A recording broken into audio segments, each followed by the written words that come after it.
Renungan kita ini dari Testimonies volume 6, ini namanya 352 ya. Saudara-saudara, sahabat akan menjadi isu dalam konflik besar yang terakhir. Di masa seluruh dunia akan ikut terlibat. Manusia telah mengikuti prinsip-prinsip setan di atas prinsip-prinsip yang berkuasa di langit. Manusia telah menerima sahabat yang palsu, yang ditinggikan setan sebagai tanda otoritasnya.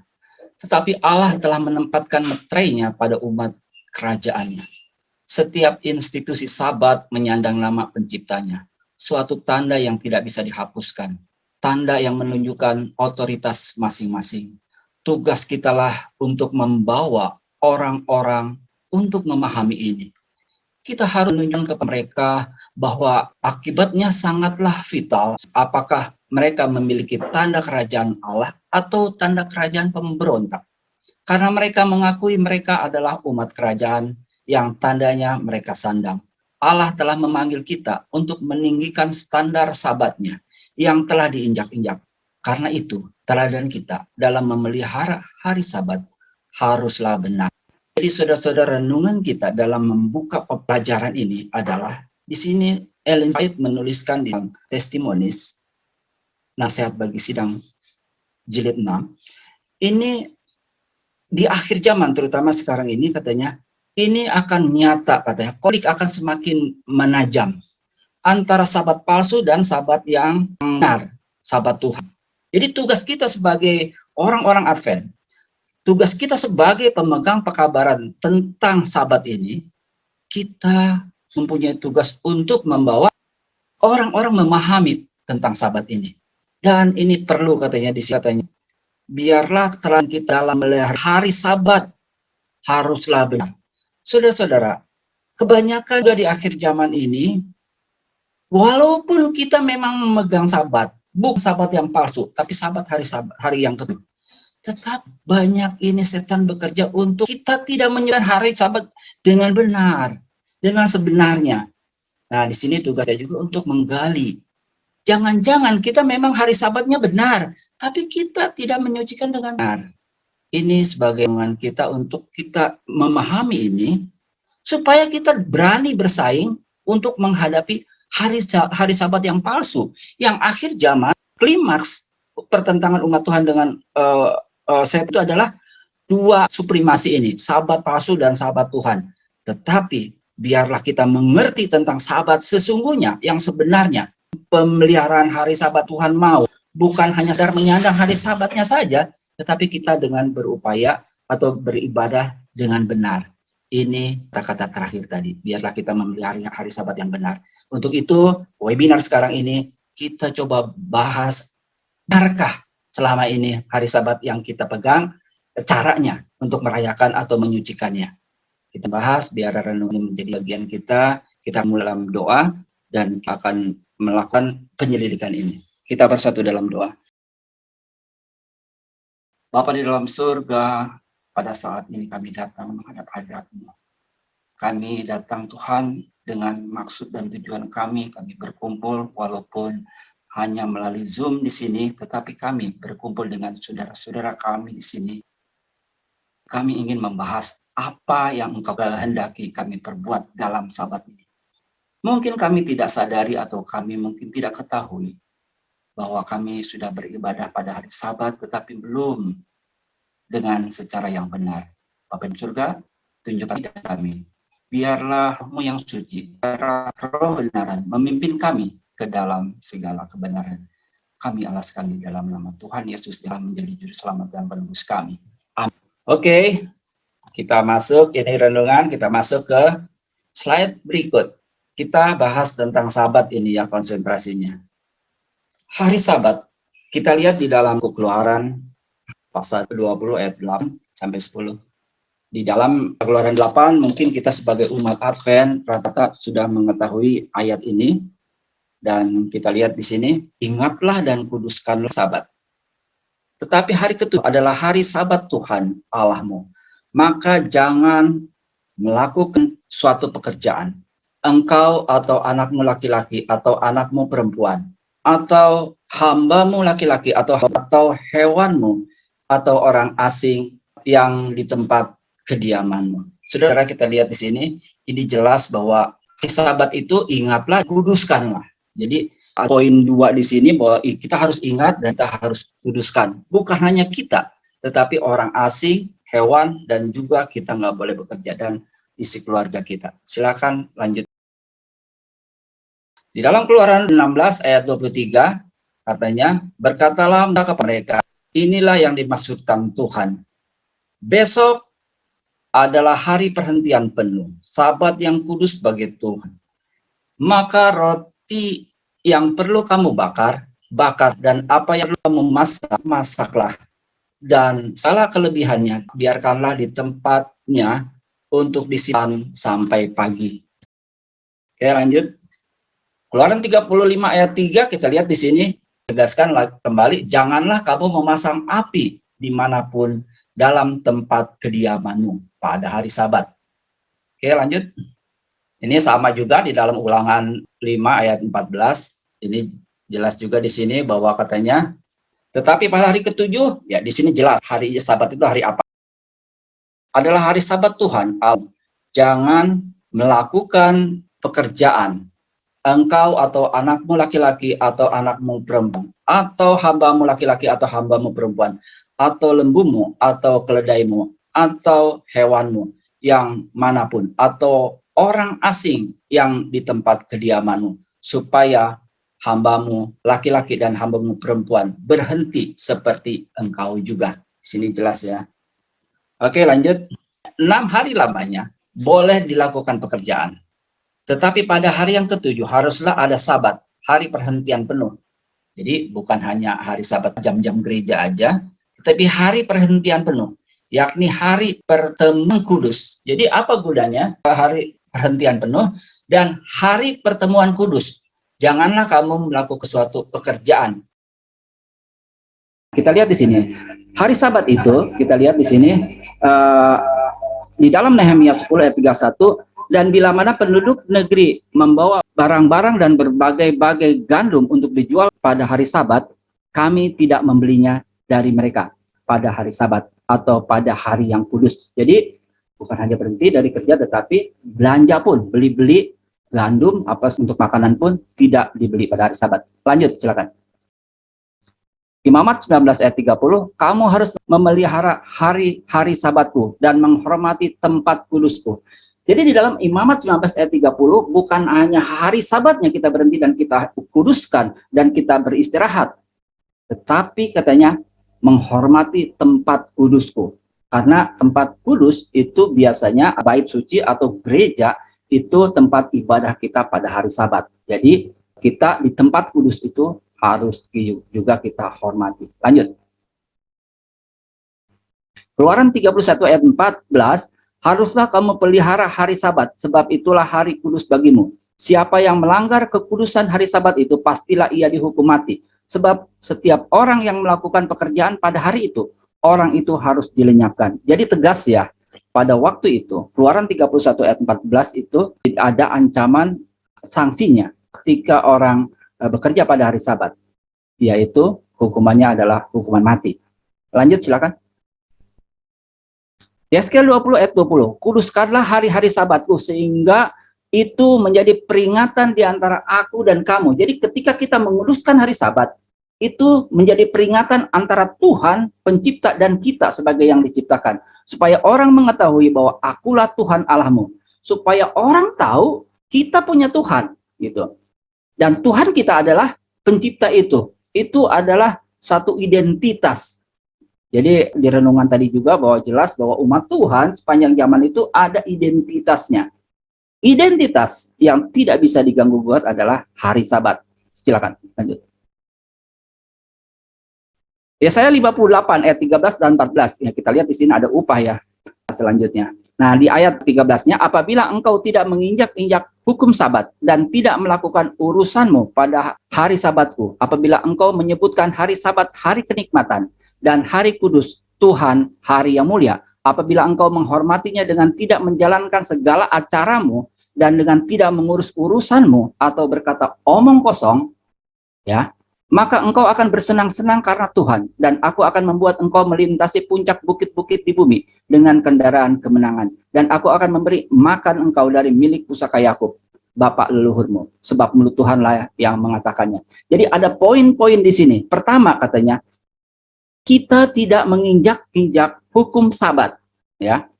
Dengan cara apa? Dengan tidak melakukan urusanmu. Urusan kita di dunia ini kita tidak lakukan, kita kesampingkan. Hanya urusan spiritual dengan Tuhan yang boleh dilakukan. Kita menginjak-injak hukum Tuhan atau hukum Sabat itu kalau kita melakukan urusanmu pada hari Sabat. Dan juga kita harus perhatikan di sini katanya, biarlah kita sebagai umat Tuhan, sebagai umat Advent, ketika datangnya hari Sabat itu kita sambut dengan hari kenikmatan, hari kebahagiaan, hari kesenangan. Jangan kita jadi beban. Begitu hari Sabat, aduh udah hari Sabat, kita nggak boleh kerja, nggak boleh ini, nggak boleh itu. Jadi jangankan menjadi satu beban kesusahan yang merintangi kita. Tetapi di sini di Yesaya 58 ayat 13 itu, biarlah kita jadikan hari Sabat itu hari kenikmatan, hari kebahagiaan. Dan hari kudus Tuhan, hari yang mulia. Jadi biarlah hari Tuhan itu hari yang mulia. Kalau kita cuma cukup sampai hari kenikmatan, mungkin kita cari kenikmatan, cari kesenangan. Tetapi di sini adalah jadikannya selain hari kesenangan itu, hari kenikmatan itu, tapi hari yang mulia, gitu, hari yang suci. Apabila engkau menghormati dan tidak menjalankan acara, apa melakukan urusanmu itu? Yaitu melakukan acaramu atau dengan mengurus urusanmu. Ada 3 poin ya. Acaramu, acara kita selain ibadah, urusanmu, urusan kita yang selain urusan spiritual, dan juga omong kosong gitu. Biarlah jam-jam Sabat itu jangan kita gunakan dengan pembicaraan omong kosong, terutama setelah acara ibadah gereja. Biasanya kita punya waktu senggang sambil makan, sambil apa. Ini yang kita harus perhatikan di sini. Biarlah kita mengetahui ini, jangan kita lakukan omong kosong. Upahnya adalah kita akan bersenang-senang karena Tuhan. Oke, lanjut. Testimonies volume 6, ya ini kita lihat di sini dalam Testimonies, Ellen G. White menuliskan juga, banyak di antara kita lalai melakukan persiapan bagi pembukaan Sabat. Bahkan banyak yang secara tidak sadar mengira bahwa kesucian hari Sabat itu hanyalah berada di antara Sabat pagi dan Sabat sore, pada saat matahari masuk dan juga matahari terbenam ya. Seolah-olah kita pagi dan matahari masuk, itu jam-jam yang harus kita jaga kesucian.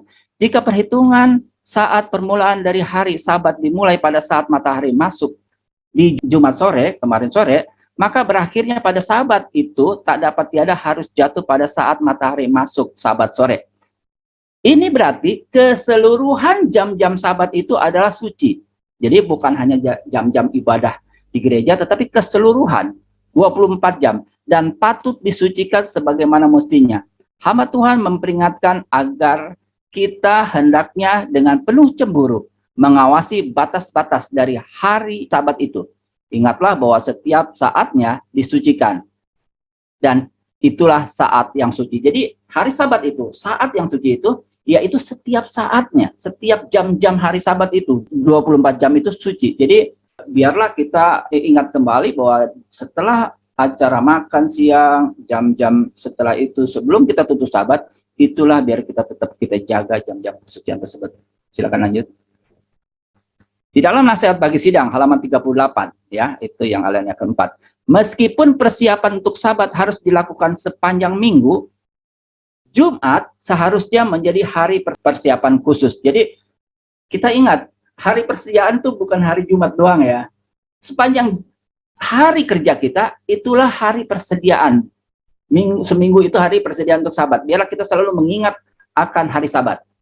Tetapi hari Jumat, dia adalah kita gunakan sebagai persiapan yang khusus, yang lebih gitu daripada hari biasa. Lanjut. Di dalam nasihat bagi sidang juga, halaman 38 yang paragraf 5-nya, pada hari Jumat, biarlah persiapan untuk Sabat diselesaikan. Jadi pada hari Jumat, semua persiapan hari Sabat diselesaikan. Usahakanlah mempersiapkan segala pakaian. Usahakan semua kita persiapkan pakaian dan menyelesaikan segala masakan. Jadi masakan juga. Usahakanlah menyemir sepatu dan sudah selesai mandi. Jadi kita lihat di sini menyemir sepatu dan sudah selesai mandi. Hal ini dapat dilakukan jika engkau menjadikan hal ini suatu peraturan. Jadi hal ini kalau kita melakukan ini, jadikan suatu peraturan, maka akan bisa laksanakan. Engkau dapat melakukannya. Jangan hendaknya Sabat itu digunakan memperbaiki pakaian, jangan kita memperbaiki pakaian, memasak makanan. Jadi memasak makanan, janganlah kita memasak makanan, mencari kepelesiran atau suatu pekerjaan duniawi lainnya. Sebelum matahari terbenam, biarlah segala pekerjaan duniawi dikesampingkan dan semua surat kabar dan majalah duniawi dikesampingkan. Dan semua surat kabar dan majalah duniawi disimpan. Jadi dikesampingkan dan disimpan. Majalah-majalah dan surat kabar.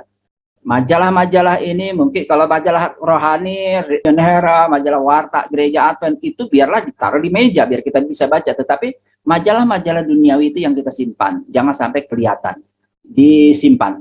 Artinya disimpan itu jangan sampai kita gampang melihat.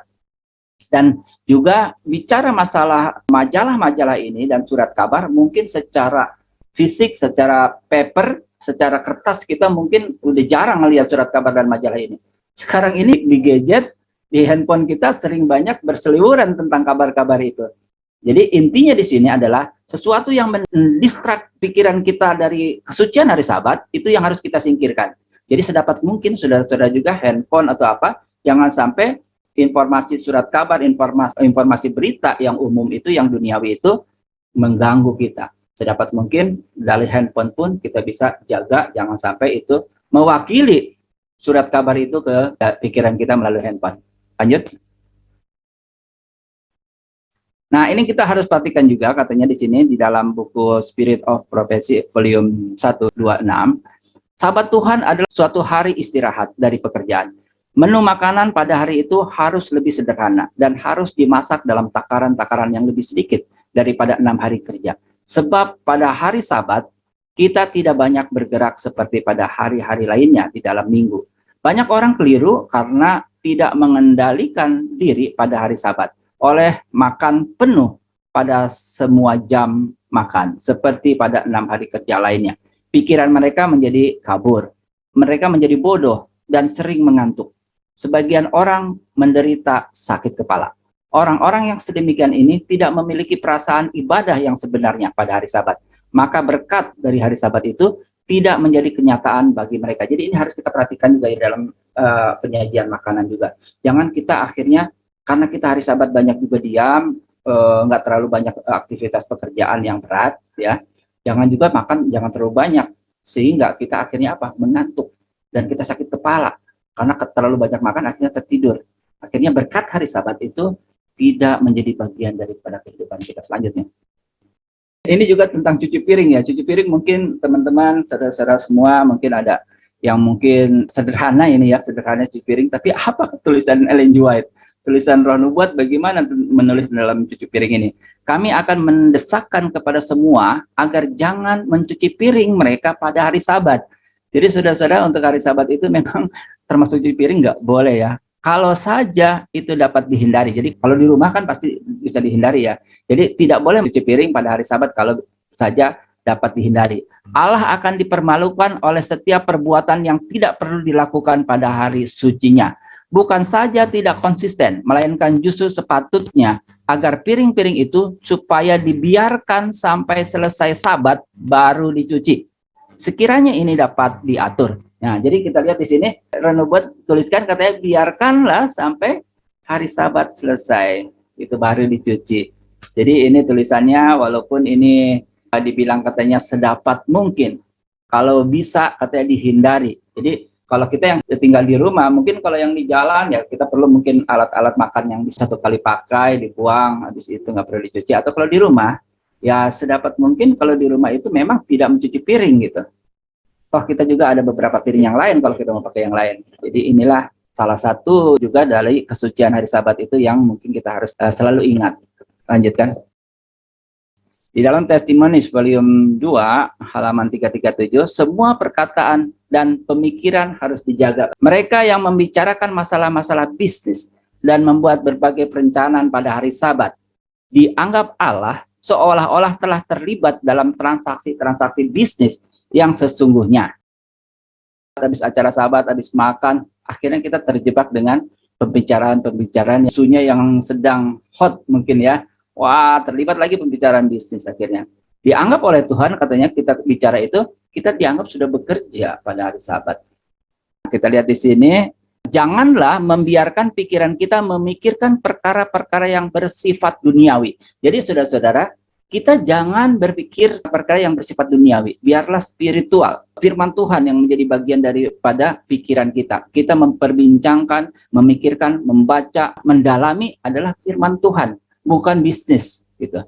Itu dalam Testimonies Treasure, Testimonies volume 2, 337, ini yang berikutnya. Pria dan wanita kini berada dalam jam-jam terakhir masa kasihan. Tetapi pun mereka tidak acuh dan bodoh. Sementara pada pendeta tidak memiliki kuasa untuk membangunkan mereka. Mereka sendiri sedang mengantuk. Pendeta-pendeta yang mengantuk itu sedang berkhotbah kepada suatu umat yang mengantuk. Jadi saudara-saudara, ini sudah dinubuatkan oleh tulisan Ellen G. White, Roh Nubuat. Ya, saya tidak mau menghakimi, saya tidak juga mau menuduh siapapun. Kita aja semua bisa terlibat, termasuk saya di sini. Kita sama-sama saling mengingatkan. Kita semua bisa aja terjebak di sini. Biarlah kita jangan, katanya, pikiran kita masuk dalam pekerjaan itu. Dan juga katanya pria dan wanita kini berada dalam jam-jam terakhir, ya akhir zaman, dalam masa kasihan. Mereka tidak acuh dan bodoh, acuh tak acuh dan bodoh gitu ya. Terutama kita hidup di akhir zaman. Zamannya udah lebih tua lagi dibanding Ellen G. White waktu itu. Ini udah menghujung-hujung akhir zaman. Tapi di waktu itu aja banyak pria dan wanita itu sudah acuh tak acuh dan bodoh terhadap hari Sabat ini. Dan juga katanya sementara pendeta tidak bisa membangunkan mereka gitu. Tapi ternyata ada banyak juga pendeta yang mengantuk gitu. Pendeta mengantuk, bagaimana membangunkan jemaat yang mengantuk? Ini yang harus kita ingat ya, bahwa kita harus bangun. Silakan lanjut. Ini tentang rapat komite ya. Nah, apa yang harus kita lakukan? Apakah kita melanggar selama ini? Di dalam Testimonies volume 7 halaman 256, saya telah diinstruksikan bahwa rapat komite tidak selalu menyenangkan Tuhan. Beberapa orang datang ke pertemuan ini dengan semangat yang dingin, keras, kritis, tanpa cinta. Hal seperti itu bisa sangat merugikan, karena dengan mereka adalah kehadiran si jahat yang membuat mereka di sisi yang salah. Jadi saudara-saudara, apa landasannya? Kenapa kita nggak boleh komite hari Sabat? Dibilang katanya, banyak dalam rapat komite punya tujuan lain. Mereka itu punya semangat yang dingin. Mereka udah nggak acuh tak acuh, tetapi mereka keras, kritis, dan tanpa cinta. Mereka itu mungkin datang ke situ karena sakit hati, mungkin karena pengen kekuasaan, ingin jabatan, atau mungkin tahun lalu waktu pemilihan mereka tidak terpilih, jadi mereka punya perasaan-perasaan dendam atau yang nggak bagus. Ini dicatatkan di dalam tulisan Ellen G. White, tulisan Roh Nubuat volume 7 Testimonies ini. Jadi saudara-saudara, ini alasannya kenapa komite ini jangan hari Sabat. Karena alasan-alasan orang ini kita nggak tahu, orang-orang ini jadi bisa timbul hadirnya si jahat, hadirnya setan. Perbincangan akhirnya bukan hal yang bagus lagi, bukan kebaikan. Dan kesucian hari Sabat terganggu.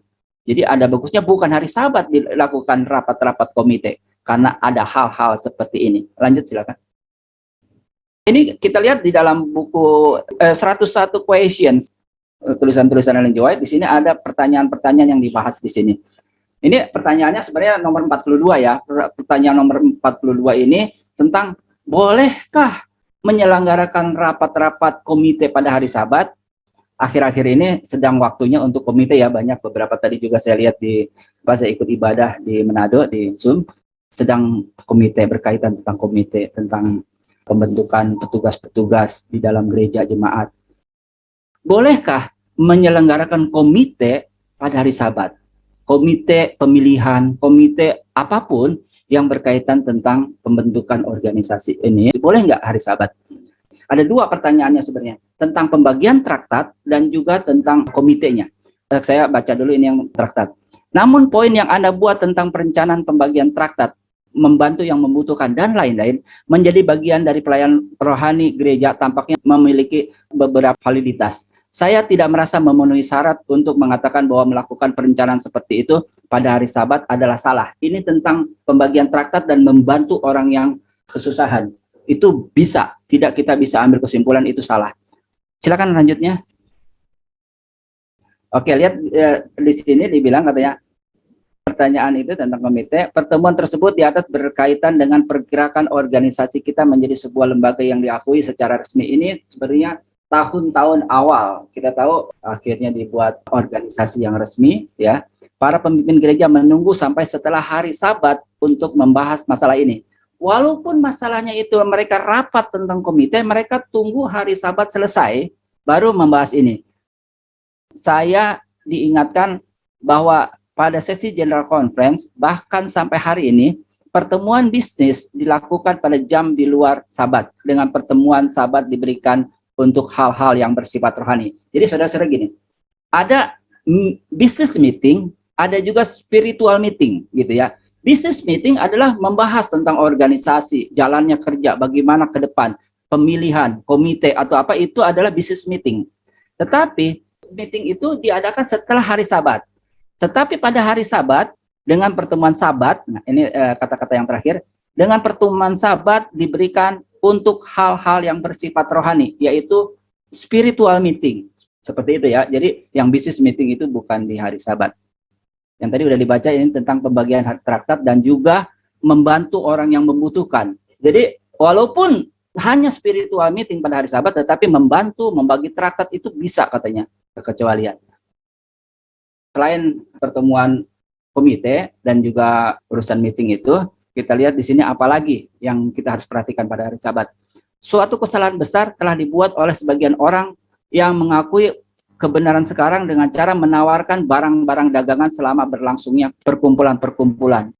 Dan oleh perdagangan mereka itu, mereka mengalihkan pikiran orang banyak dari tujuan perkumpulan itu. Kalau saja Kristus berada di bumi, ia sudah akan mengusir para penjajah barang-barang dagangan ini. Berikut para pedagangnya, apakah itu pendeta ataupun anggota-anggota dengan sebuah cemeti dari tali-tali halus, sama seperti pada waktu ia memasuki Ka'bah di masa lalu. Kita tahu di masa lalu Tuhan atau Yesus sendiri mengusir, itu di dalam Matius pasal 20 ya. Kita lihat ayat 13, 14 itu terjadi ya. Jadi kalau sekarang ini juga kalau Tuhan datang akan mencemeti pendeta ataupun anggota-anggota yang menawarkan dagangannya. Lalu katanya kepada mereka, ada tersurat bahwa rumahku akan disebut rumah sembayang, tetapi kamu telah membuatnya menjadi suatu sarang maling-maling. Ini dalam Alkitab lama itu penyamun ya, atau pencuri. Ini dalam Testimonies jilid 1, Nasihat bagi Sidang jilid 1 halaman 471 ya. Para pedagang ini mungkin saja mengemukakan alasannya bahwa semua barang-barang yang mereka jual itu adalah untuk persembahan-persembahan korban. Tetapi tujuan mereka sesungguhnya ialah mencari untung untuk memperoleh uang, untuk menumpuk kekayaan. Para pendeta telah berdiri di mimbar dan mengkhotbahkan suatu khotbah yang sangat penting. Kemudian oleh menawar barang dagangan dan bertindak sebagai seorang penjual, bahkan di dalam rumah Allah. Mereka telah mengalihkan pikiran para pendengarnya dari kesan-kesan yang diperolehnya, dan mereka merusak hasil-hasil dari usaha mereka. Jadi para pendeta berkhotbah dengan baik, bagus sekali, dan para mendengarkan dengan baik, dirusak. Karena mereka habis berkhotbah itu menawarkan barang-barang, buku-buku, dagangan. Waktu dan tenaga seharusnya dicadangkan supaya usaha-usaha mereka dapat seluruhnya dilaksanakan dalam pertemuan-pertemuan itu. Dalam camp meeting itu waktunya mereka jangan untuk dagang-dagang, tetapi untuk digunakan untuk pertemuan berikutnya. Waktu dan kekuatan mereka seharusnya tidak boleh ditarik untuk menjual buku-buku kita. Apa yang didagangkan tadi, yang dibahas tadi dari tadi di atas adalah apa? Buku-buku kita, percetakan kita. Walaupun buku itu benar, buku-buku itu bagus, buku-buku tentang amaran terakhir, buku-buku nasihat bagi sidang itu bagus semua, tetapi tidak boleh ditawarkan di dalam gereja sebagai seorang salesman. Seperti itu ya. Para pendeta berkhotbah dengan bagus, pelajaran bagus, tetapi dirusak dengan apa? Menjual buku. Untuk menjual buku-buku kita, karena semua buku-buku itu dapat ditawarkan kepada umum dengan sepantasnya oleh orang-orang yang tidak dibebani tugas mengkhotbahkan firman. Jadi buku-buku itu penting memang disampaikan kepada jemaat untuk ditawarkan di rumah-rumah. Tetapi ada orang-orang yang bidangnya, yaitu kolporteur literatur, yaitu orang-orang yang bertugas atau orang yang melakukan untuk penjualan buku-buku datang ke rumah-rumah, bukan pendeta, karena tugas mengkhotbahkan itu jangan sampai tercoreng dengan menawarkan buku-buku sebagai seorang sales, sebagai tenaga penjual, apalagi di mana katanya di rumah ibadah. Jadi para pendeta telah di mimbar dan mengkhotbahkan suatu khotbah yang sangat penting, kemudian oleh menawarkan barang-barang dagangan dan bertindak sebagai seorang penjual bahkan di dalam rumah ibadah. Jelas di situ. Di gereja tidak boleh. Ini bukan tulisan saya, bukan tulisan karang-karang, tetapi ini tulisan dari Ellen G. White. Oke, kita lanjut. Di dalam Matius 21 ayat 12 sampai 14. Nah, ini Yesus waktu itu masuk ke dalam Ka'bah. Lalu Yesus masuk ke bait suci dan mengusir semua orang yang berjual beli di halaman bait Allah. Ia membalikan meja-meja penukar uang dan bangku-bangku pedagang merpati. Ayat 13-nya, dan berkata kepada mereka, ada tertulis, rumahku akan disebut rumah doa, tetapi kamu menjadikan sarang penyamun. Ya, di dalam tulisan Testimonies atau Ellen G. White tadi, sarang maling-maling katanya. Maka datanglah orang-orang buta dan orang-orang timpang kepadanya dalam bait Allah itu, dan mereka disembuhkannya. Jadi kita lihat di sini ya, walaupun di dalam perjanjian lama itu jelas orang bekerja pada hari Sabat hukumannya mati, tegas itu jelas bagaimana. Tetapi di dalam perjanjian baru ini banyak orang-orang di luar Advent terjebak di sini bahwa orang Advent mengikuti peraturan di perjanjian lama. Tetapi di dalam perjanjian baru pun, Yesus bukannya dia menyembuhkan hari Sabat itu akhirnya bekerja dan dia meniadakan peraturan yang di perjanjian lama. Di sini terbukti bahwa Yesus ada poin-poin yang tidak boleh kesucian hari Sabat diganggu, tetapi hal-hal yang berkaitan membantu orang kesusahan. Makanya tadi di dalam buku tulisan Ellen G. White juga bahwa katanya membantu orang itu kecualian, termasuk kasih risalah, bukan jual ya. Kasih traktat, membagikan traktat tentang kebenaran, itu boleh hari Sabat, tapi bukan menjual gitu. Di sini di ayat 14 kita lihat di sini, Yesus setelah dia membanting tuh meja, membersihkan, menghardik orang-orang yang berjualan di dalam Ka'bah, dia setelah itu datang orang-orang yang minta disembuhkan dan disembuhkan pada hari Sabat. Jadi kita bisa lihat ya, di dalam perjanjian baru itu bukan meninggalkan yang lama karena Yesus pun menjaga kesucian hari Sabat, tetapi dia menyembuhkan hal-hal yang bisa dilakukan hari Sabat, dia lakukan, yaitu menyembuhkan. Oke, lanjut. Di Testimoni jilid 1 halaman 247, ada tertulis bahwa rumahku akan disebut rumah sembayang, tetapi kamu telah menjadikan sebuah sarang maling-maling. Para pedagang ini dapat saja merasa tidak bersalah karena barang-barang yang mereka tawarkan itu adalah untuk persembahan-persembahan korban. Tetapi tujuan mereka adalah memperoleh laba untuk mendapatkan uang untuk menumpuk kekayaan. Jadi kita lihat ini tulisan Ellen G. White. Saudara-saudara, nanti kalau ada yang mau bertanya, ini slide-nya slide nomor 27 ya. Jadi kita di yang kecil di bawah itu nomor slide-nya. Tolong diingat, dicatat. Jadi kalau ada yang mau bertanya sesuai dengan slide-slide-nya itu. Oke, selanjutnya. Nah, di dalam Testimoni volume 6, 356. Nah, ini juga ada himbauan ya. Supaya kita mengundang balai-balai percetakan kita untuk bertindak hati-hati dalam mengirimkan edaran-edarannya kepada anggota-anggota kita atas nama proyek-proyek balai percetakan, dan untuk mencegah pengiriman bahan-bahan kepada pegawai-pegawai sidang untuk ditawarkan pada hari Sabat dengan pengaturan-pengaturan terlebih dahulu dengan kantor daerah, uni, maupun dengan General Conference. Ini review and herald. Jadi saudara-saudara, itu juga ada himbauan sebenarnya, nggak boleh membawa dan menawar-nawarkan buku itu pada hari Sabat. Tetapi kenyataannya memang di akhir zaman ini, atau mungkin saudara-saudara juga punya pengalaman-pengalaman bahwa penjualan hari Sabat itu mungkin karena keterbatasan waktu, mungkin ketemu saudara-saudara jemaat, biasanya orang-orang atau petugas-petugas daripada Roh Nubuat itu biasanya mempromosikan pada hari Sabat. Oh, terbit, sudah ada cetakan dalam bahasa Indonesia, buku ini, buku nasihat bagi sidang jilid 4, buku amal kepada orang muda ditawarkan pada hari Sabat. Itu sebenarnya tidak boleh. Itu termasuk pelanggaran hari Sabat. Kita lanjut, ini tentang Natal ya. Ini Natal sesungguhnya tuh bagaimana? Kita lihat kalau di dalam Yeremia 10 ayat 2 sampai 5. Mereka menghiasinya dengan perak dan emas. Mereka memantapkannya dengan paku-paku dan dengan palu, sehingga ia itu tidak bergerak. Sekalinya itu berdiri tegak bagaikan pohon palem, tetapi tidak dapat berbicara. Sekalian itu perlu dipikul karena mereka tidak dapat berjalan. Janganlah takut akan mereka itu, karena sekaliannya itu tidak dapat berbuat jahat, juga tidak dapat di dalamnya untuk berbuat yang baik. Lanjut. kenyataannya Natal itu bukan dirayakan untuk menghormati juru selamat, melainkan untuk memuliakan suatu adat kebiasaan kafir dan untuk memuaskan keinginan hati yang berdosa. Dengan sendirinya orang-orang Kristen yang sejati tidak mungkin dapat ikut serta dalam merayakan mitos Natal itu setiap tahun. Jadi saudara-saudara, saya tidak akan ngomong banyak di sini tentang Natal karena semua orang tahu, semua orang non-Advent pun tahu bahwa Advent itu tidak merayakan Natal, sebagaimana orang tahu Advent itu tidak merokok, tidak minum teh, tidak minum kopi. Begitu juga orang tahu Advent tidak merayakan Natal. Jadi kita bijaksanalah, ya, sebijaksana mungkin. Sebagai orang Kristen yang sejati, tentunya kita tahu makna Natal itu sebenarnya asal usulnya, yaitu sebuah mitos katanya, yaitu adat kebiasaan kafir. Walaupun tidak terlepas, mungkin kita punya tujuan baik bahwa Yesus telah datang. Kenapa harus tanggal 25 gitu? Kenapa harus dikaitkan dengan pohon Natal? Gitu. Karena tanggal 25 itu bukan kelahiran Yesus. Kita tahu semua orang Advent. Tapi akhir-akhir ini banyak orang akhirnya apa? Ikut toleransi, ikut nuansa Kristen yang lain. Ini bagi umat Tuhan, kita harus jelas di sini bahwa kita tidak pada tempatnya melakukan itu. Kalau kita mau memperingati Yesus, kapan saja bisa. Tidak terkait dengan tanggal 25 Desember. Dan juga kita tidak berkaitan dengan Natal. Karena Natal adalah suatu adat kebiasaan kafir yang jelas bahwa itu bukan bagian perayaan dari umat Tuhan.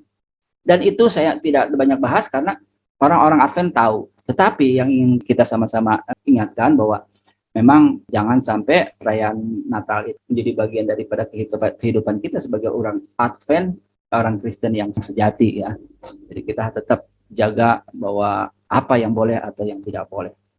Jadi saudara-saudara, jelas bahwa tentang bagaimana apa yang boleh atau tidak dilakukan pada hari Sabat, yang boleh dikerjakan pada hari Sabat, jelas bahwa pekerjaan bukan hanya pekerjaan, tetapi kalau kita memikirkan atau juga membicarakan pekerjaan itu sudah termasuk kerja. Bukan hanya pekerjaan, tapi katanya mempersiapkan pakaian, ya, memasak nggak boleh, juga menyepir sepatu tidak boleh, juga berbelanja tidak boleh. Itu bagian-bagian yang kita bisa hindari di dalam rumah tangga kita. Tetapi di dalam secara jemaat itu tidak boleh juga rapat-rapat komite, susunan majelis, rapat-rapat istimewa itu nggak boleh di hari Sabat, ya. Biarlah di hari lain, hari Minggu atau hari apa, itu hari-hari yang biarlah ada pertemuan khusus. Jangan kita cemarkan hari Sabat dengan urusan-urusan seperti itu, ya. Itu termasuk urusan-urusanmu. Walaupun urusannya itu urusan rohani. Makanya di dalam testimonies tadi, bisa aja Yesus datang, kita punya alasan. Oh, ini untuk bagus kok, untuk kebenaran, untuk organisasi. Tapi itu tidak ada alasan. Ada namanya business meeting, ada juga dengan adanya spiritual meeting. Hari Sabat cuma spiritual meeting atau hal-hal kerohanian yang boleh dilakukan pada hari Sabat. Ya. Dan juga kita lihat di sini tentang perayaan-perayaan lain ya, mungkin urusan-urusanmu itu cakupannya banyak. Contohnya, akhir-akhir ini saudara-saudara mungkin udah nggak asing lagi, sudah ada upacara memperingati 17 Agustus di dalam gereja kita. Sudah ada memperingati hari kemerdekaan di dalam gereja kita. Ada acara menghormati bendera di dalam gereja kita. Ini yang perlu kita harus kembali telaah firman Tuhan. Biarlah kita waspada ini. Jangan sampai kita tidak tahu prinsip yang benar atau tidak benar. Makanya di dalam renungan tadi, biarlah kita memperkenalkan kepada orang prinsip yang benar. Melakukan ibadah kesucian yang benar pada hari Sabat. Yang boleh atau tidak boleh pada hari Sabat. Mungkin juga upacara atau kebiasaan-kebiasaan lain. Contohnya seperti memakai cincin perkawinan. Itu juga banyak orang Advent, bahkan pendeta pakai cincin perkawinan gitu ya. Sebenarnya itu juga kebiasaan yang tidak baik, tidak bagus. Jadi biarlah kita bangkit, kita lihat semua hal-hal yang bisa mencemari hari Sabat ini, karena di dalam Yesaya pasal 9 itu adalah kecemaran, kekejian di dalam sidang. Biarlah kita mengerti dan juga kita menghindari hal-hal seperti itu, dan kita bijaksana melakukannya, menilainya, supaya kita tidak terlibat sebagai orang-orang yang tidak menyucikan hari Sabat. Terima kasih, mungkin itu penyampaiannya. Praise the Lord, let the earth hear his voice. Praise the Lord, let the people rejoice. Oh, come to the Father through Jesus the Son.